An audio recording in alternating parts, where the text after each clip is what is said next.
Let's think about thoughts. Imagine for just a second that every thought in your mind is a notification being sent to you by somebody else. Each thought dings and demands your attention. How would that make you feel about your thoughts? Scientific estimates say we have between 6,000 and up to like 100,000 thoughts per day. So no matter how you slice it, it's a lot. Research also says as much as 80% of our thoughts can be negative. So if you combine the low-end 6,000 thoughts with 80% negativity, you're looking at almost 5,000 negative messages a day. So how would you react to somebody sending you those messages every single day? I know what I would do. Immediately block the person, probably change my number, get a restraining order, flee the country, take jujitsu classes. You'd write the person sending you the messages off as some kind of deranged psychopath stalker, right? The one thing you wouldn't do is believe them. You wouldn't take everything they said into careful consideration while making life decisions. Except that is exactly what most people do all the time. The good news is that just like our phones, we have the ability to put on a kind of airplane mode, a do not disturb. We can swipe those notifications off our mental taskbar.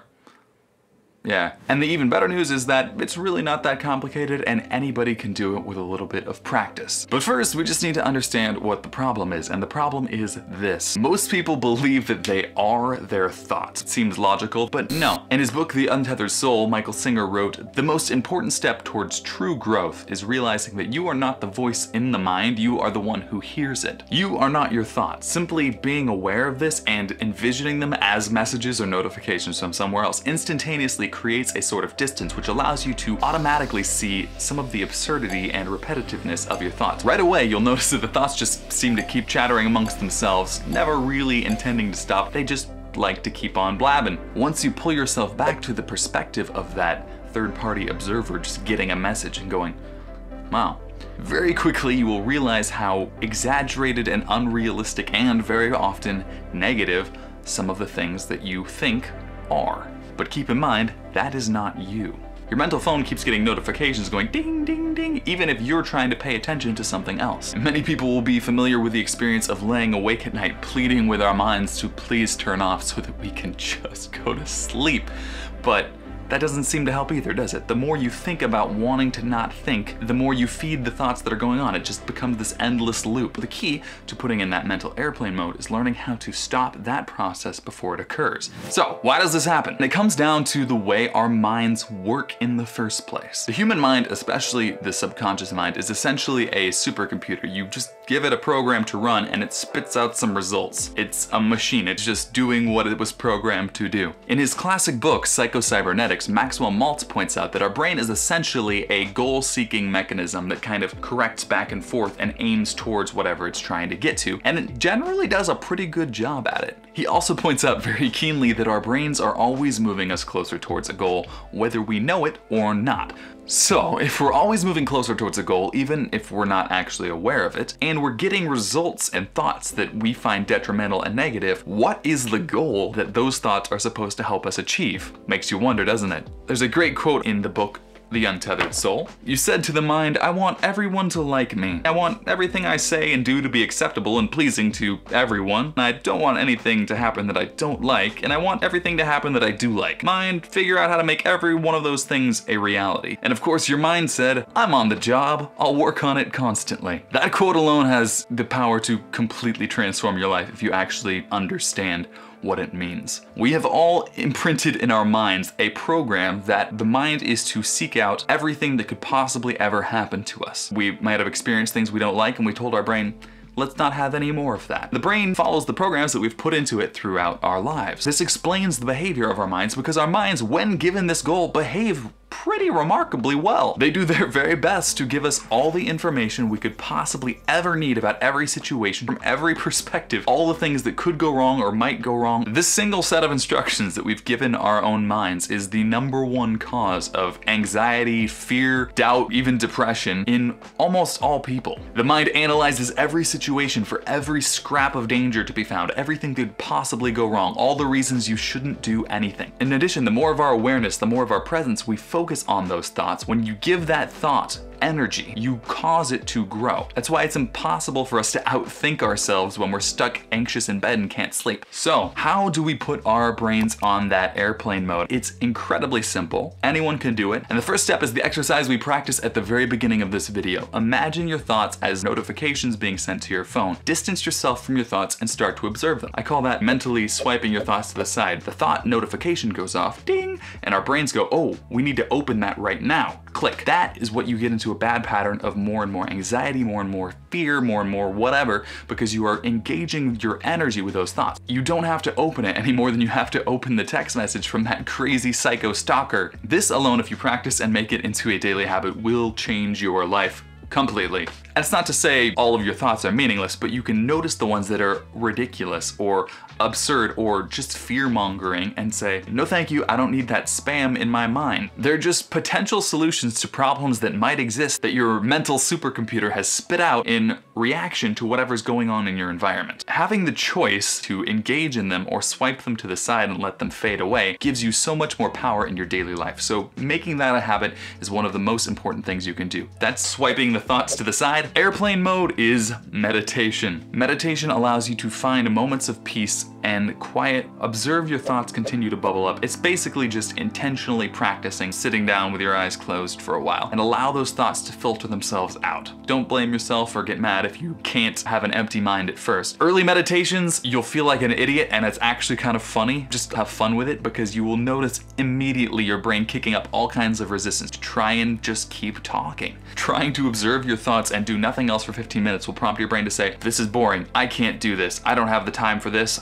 isn't worth my energy, why are we doing this, are we almost done yet, I wonder what I'm gonna eat later. Even though you came in with the intention of just sitting, your mind does not want to let go. Meditation, when practiced, becomes the airplane mode. You begin to develop that ability to simply block out all those thoughts. Sometimes they still bubble up, swipe them to the side, no big deal. Just watch all the notifications bouncing off your head. Very quickly you will begin to see the value of this practice. Once you've begun to swipe those thoughts aside, back up that perspective, turn on your mental airplane mode, you begin to be able to set your intentions from a place of clarity. Maybe you'd like to start a new relationship, improve the one you're already in, start your own business, quit your job, do better at the job you're at. Maybe you'd like to change something. When you're at those moments of peace and clarity, you can find when all those thoughts are pushed aside, you can set intentions that you then carry with you in your life. You say, this is what I'm going to do from now on. The key is to remain committed to those even when those thoughts crop up, which they will, and say, how about we don't do that today? What if we skipped it? I'm tired, I don't feel like it, I'm upset. We can begin to set our minds intentional tasks to fulfill rather than relying on the same old programming we've had from years in the past to continue to run the mind. Your brain will continue to attempt to distract you until you program in those new behaviors. If we choose to let go of some of that programming, needing to always be comfortable and never make anybody upset, for instance, that requires a lot of your brain's time and energy to make sure that happens, and it makes you feel anxious because there's a lot of scenarios where that might happen. If you choose to let go of that requirement of your brain, say, you know what, I can take being uncomfortable and maybe upsetting a couple people here and there, it's not that big of a deal, I'll still be okay. You recapture so much of that mental bandwidth that your brain has been spending focusing on all these things. All of that energy becomes something you can now use to focus on what you would prefer and intentionally choose. It's a 2-for-1 deal. Think of that as unsubscribing from old mailing lists that keep showing up with new notifications saying, hey, hey, hey, look at this, and you don't even care what they're talking about anymore. Unsubscribe from that shit. By a combination of swiping our thoughts side to side, which is simply being aware of them and saying, no, I don't need that right now. Putting our brains in airplane mode, which is meditating till the point where we can set clear intentions and not feel that pressure of those thoughts. And by intentionally goal setting and overriding past programming that's just not serving us anymore, aka unsubscribing from all those email lists that keep hitting you up with new notifications over and over and over, even though you don't give a fuck what they're talking about, you can feel happier, more at peace, but also more productive because you've reclaimed that energy that was being spent on all these things you don't really care about and focus now on what you do actually want to focus on. Whenever you feel overwhelmed or anxious, pretend for a second that your thoughts are coming in as notifications, text messages from that crazy psycho who keeps trying to get in contact with you, and go, huh, that guy's at it again. Man, good thing I don't open those. Swipe them to the side. Realize that you are not those thoughts. You don't have to engage with them or feed any energy into those thought processes, and that they're simply popping up because at a long time ago you instructed your brain to look for things like that to keep you safe.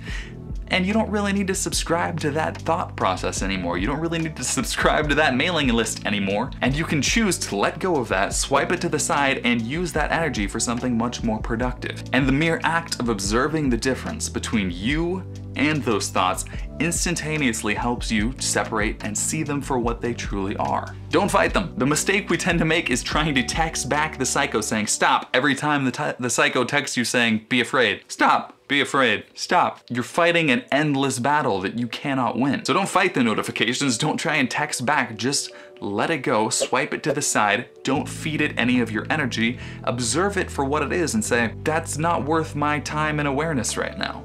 I'm focused on something else. Your thoughts belong to you, but they are not you, and you are not them. Continue to practice awareness, meditation, and breaking those old habitual subscriptions that you have set up in your mind for notifications of everything that might possibly go wrong. Pull that energy back and use it to feed what you want in your own life, and I promise you, it will be much more productive and you will be much happier at the same time. It's really a great 2-for-1 deal. So when your mind is blowing up that mental phone, swipe it to the side, unsubscribe from one of those old mailing lists, take a breath, and put on airplane mode.